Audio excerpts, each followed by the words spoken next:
যে পোড়া ধানটা আমরা এই যে বড় ধানটা আমরা যে মানে এই যে এত বড় একটা ক্ষতি হলো আমাদের, আপনারা আমি আসছি, আমার তো মানে ভাই হিসাবে আসছি, একটু আমি চিন্তা করলাম যে ওখানে ভাইজান এখানে আসতে সময়ও পায় না, তো একটু বারবার আপনাদের বলার কারণে আমি আসলাম।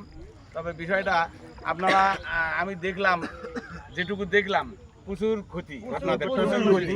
এখানে আপনাদের সম্পূর্ণ জমিটাই কিন্তু আপনাদের ব্যক্তিগত এবং রেজিস্ট্রি করা সম্পত্তি, বাপদাদা সম্পত্তি বা আপনারা ক্রয় করা সম্পত্তি।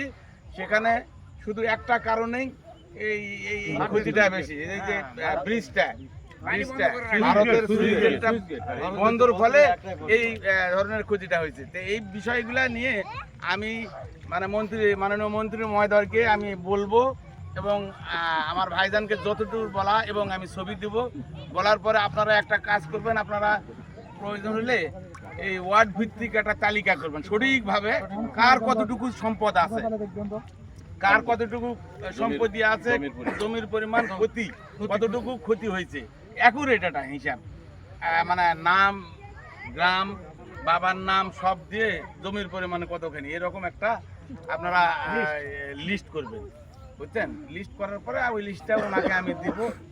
এখন আমরা একটা আবেদন কালকে স্যারের কাছে একটা এই এলাকাবাসীর পক্ষে আবেদন একটা দেওয়া হয়েছে আর কি, দেওয়া হয়েছে আবেদন দেওয়া হয়েছে, অন্ধকার হচ্ছে, ওখানে পরিমাণটা দেওয়া হয়। আলহামদুলিল্লাহ আপনাদের কষ্ট বা এই যে যেটা দেখলাম আমি, প্রচুর কষ্টের মধ্যে আপনারা আছেন। আর এই আমাদের গরিব নির্ভরশীল আমরা কৃষক মানুষ, আমরা সত্যিকারী অর্থে কৃষক মানুষ। আমাদের এই দিনাজপুর ধান, আম, লিচুর উপরই আমরা নির্ভরশীল। বিশেষ করে আপনাদের এখানে একটা ফসলই আপনারা, এটাতে আবার এটা মানে আমাদের ওই সাইডে একটার জায়গায় দুইটা, একটা সমস্যা হলে আর একটা ফসল আমরা মেকআপ দিই, কিন্তু আপনাদের এই 1 বছর পর আপনারা এই ফসলটা পান, সেখানে আপনাদের ক্ষতিগ্রস্ত। যাই হোক, সর্বশক্তিমান আল্লাহ সব সমস্যার সমাধান করবে। আমি বা আপনারা সবাই মিলে আমরা দেখলাম, এটা ওনার নলেজে আমরা দিব, দেখি আল্লাহ ভরসা উনি এটা কতটুকু কি করতে পারে। তবে এটা ঠিক, উনি এমন এক লোক, আমাদের মন্ত্রী মহোদয় এমন এক লোক, উনি কাজ ফেলে রাখে না। যখন যেটা ওনার হাতের কাছে, সঙ্গে সঙ্গে উনি কাজ করার চেষ্টা করে। তার কারণ কাজ তো ওনার অভাব নেই, কাজ প্রচুর। আপনার মনে করেন ডাক্তার থেকে শুরু করে আপনার রুগীর সিরিয়ালগুলাই তো ওনার মিটা মুশকিল হয়ে যায়। তারপরে আলহামদুলিল্লাহ এই যে রুগীগুলা বিভিন্ন জায়গাতে গোটা বাংলাদেশের যে কোনো মেডিকেলে খালি একটা মোবাইলের কাজ, মোবাইল করলে মনে করেন যে আমিও এখন ঢাকাতে মোবাইলগুলো আমাকে যদি নাও চেনে, তাও অন্তত বলে খালি রাজা ভাই যদি মোবাইল করছে, এটা শুনলেও রুগী ঘর সেবা যতটুকু পারে সম্ভব, মানে আমার নাম না আমাকে দেখেও নেই কোনোদিন, তারপরেও যদি মোবাইল করি আলহামদুলিল্লাহ কোনো সমস্যা। ইতিপূর্বে উনি 30 বছর আগে থেকেই আমি এই রুগীগুলা, আমার দিনাজপুর আর রংপুর ওনার মাধ্যমে আমি বহু রুগী 30 বছর আগে থেকেই আমি এই রুগীদেরকে সেবা দিছি আমি, মানে ওনার মাধ্যমে আমাদের এলাকার।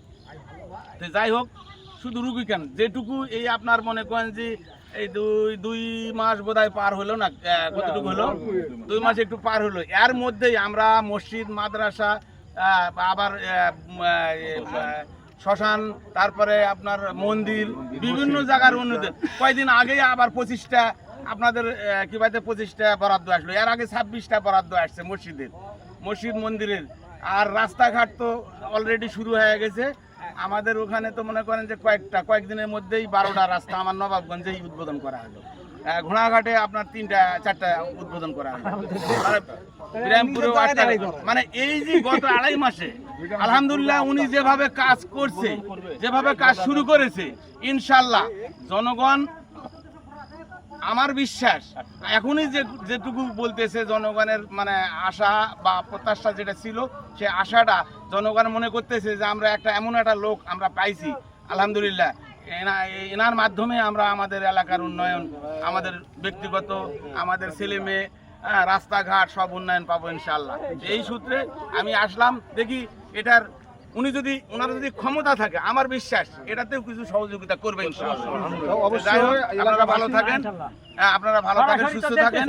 আমি সরাসরি দেখলাম, আপনারা ভালো থাকেন, সুস্থ থাকেন। মাগরিবের সময় আযান দিচ্ছে, আমরা নামাজ পড়বো। সবাইকে সালাম, আসসালামু আলাইকুম। আর রাস্তার সমস্যা নাই।